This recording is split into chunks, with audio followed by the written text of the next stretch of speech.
Hi guys, ngayon ituturo ko naman kung paano nyo mapipix yung problem na to.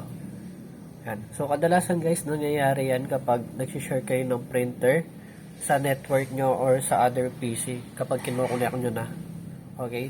Ngayon gagawin nyo lang, Windows key, then search nyo, regedit. Yan.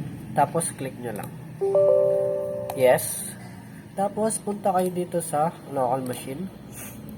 Then sa system, current control set, tapos dito sa control, then hanapin nyo yung print, yan, print, tapos click nyo lang yung print na folder, yan, tapos mag-add kayo ng new, then dword 32-bit, yan, tapos rename nyo lang as RPC Authent Level Privacy Enabled.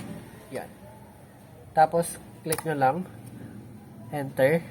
Then, katapos nito guys, punta ulit kayo dito sa Windows key. Search nyo Services. Yan. Tapos, hintayin nyo lang. Then, hanapin nyo yung, or i-search nyo yung print spoiler, print spoiler, tapos restart. Yan. After nun guys, okay na yan, sigurado yan, okay na yan, and makakapag-connect ka na sa shared printer sa network nyo. Yan. Don't forget to share, like, and subscribe guys.